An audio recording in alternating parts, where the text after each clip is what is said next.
Тодорхойлбол Монгол улсын ерөнхийлөгч 2009 онд Монгол Ардын хувьсгалт намын дарга энх баярыг өршөөлт хамруулсан юм.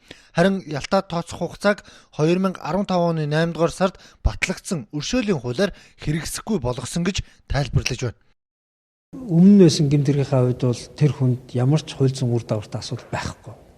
Одоо шалгаж байгаа юм эсвэл цаашид явж байгаа хуулийн асуудал дээр бол хэн нэгэн өөрчилж хэлэхгүй шүү дээ. Ганц энх баяр биш. Монгол улсад сонгох хэрэг эдлэх гэж байгаа бүх хүнд хамаатай.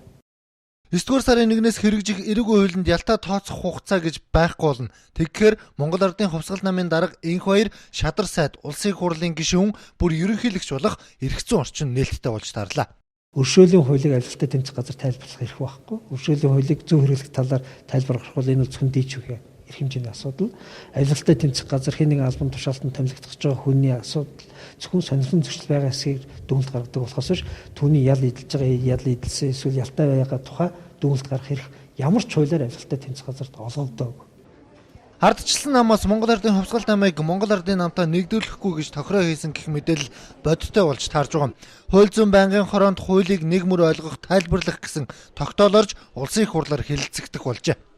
Өршөөлийн хуулиар гарсан өршөөл үзүүлэхээр гарсан хуулийг нэг мөр ойлгох. Нөгөөх нь бол бас манай гончгтөр жигшүүнээс гаргасан саналыг бол бас энэ тогтоолын төсөл дээр тусгаад яриад байх шаардлагагүй маа гэсэн энэ саналыг сая оруулсан л да. Тэгээд тэр нь дэмжигдэлтэй. Авилгатай тэмцэх газраас намбарын энх баяр гэх хүний Ялтад тооцох хугацаа нь 2017 оны 8 дугаар сард дуусна гэсэн бичгийг засгийн газарт хүргүүлсэн билээ. Гэвч энх баяр асуудлыг өөртөө нааштайгаар эргүүлж чадлаа.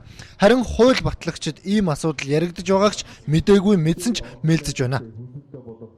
Хууль зүйн байнгын хороон дээр бол ийм зүйл яригдсангүй. 5 хүн сая ард зоостой энд тэмүжин өмнө нь түрүүний хууль зүйн байнгын хороон дээр би байгаагүй.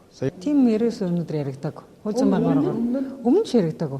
Тийм. Би бол ерөөсөө тэр талаар ямар ч мэдээлэлгүй байна.